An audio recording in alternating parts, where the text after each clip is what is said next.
করেছেন, পাশে থেকেছেন, বাড়ির নিকট আত্মীয়ের মতো দিন রাত মনে পড়ে সেই সব দিনগুলোর কথা, যখন কেউ আমরা ভাবতে পারতাম না, আমাদের র্যাডারে আসতো না। আমার ফার্স্ট ট্যুর ছিল 2017 সালে দুবাই, আমার মাননীয় স্যার মিস্টার সুশান্ত কুমার হালদার। সে কি আনন্দ আপনারা ভাবতে পারবেন না।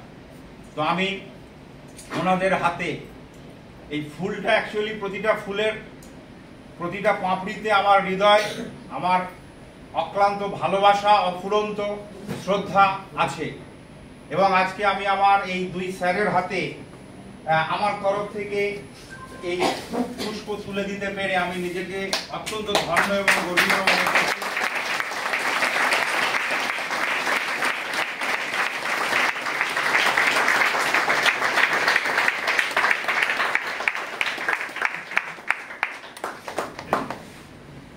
এবং আমাদের মেন্টর মানুষ আমি অনেক দেখেছি, স্যার আছেন সামনে বলে আমি বলছি না। ভাবতে পারেন একটা মানুষ 10 লক্ষ টাকা মাসে রোজগার, ভারতবর্ষের বড় বড় সেলিব্রিটি যে গাড়ি চড়েন সেই গাড়ি ওনার চড়া, অডি। যে বাড়িতে উনি থাকেন সেই বাড়িতে থাকাটাই একটা আমাদের মতন সাধারণ মানুষের কাছে স্বপ্নের মতন। সাউথ উইন্ডের বিরাট বড় কোটি টাকার ফ্ল্যাটে থাকেন, হাজার হাজার লাখ লাখ মানুষকে নেতৃত্ব দিচ্ছেন। উনি ধনী বলে আমি সম্মান করি না, কিন্তু আজকে ধনী হওয়ার পরে, জীবনের সব বৈভব আসার পরে উনি আজও যে পায়ে মাটিতে রেখে চলেন, একটা একদম সাদা সিধে সাধারণ মানুষ। সেই কারণে আমার বুক ভরা ভালোবাসা জানাই স্যারকে।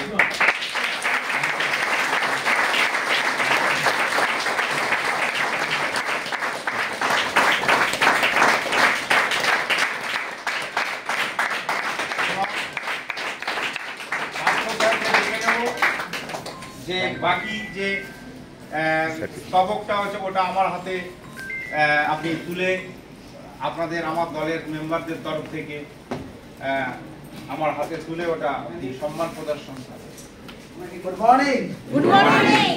আপনারা দেখছেন আজকে যে অনুষ্ঠানটা, মানে আমরা একটু স্বপ্নের মধ্যে, আমরা তো স্বপ্নের মধ্যে আছি। তো ওই দিক থেকে দেখতে পেলেন আমাদের পুরো কর্ণধার টিমের দেবকুমার স্যার, তারপরে আছেন সুশান্ত স্যার, এবং আমি ওনাদেরকে কাছ থেকে পাইনি, বাট আমি কাছ থেকে পেয়েছি আমার স্যারকে। তো আপনারা সবাই মিলে একটু স্যারকে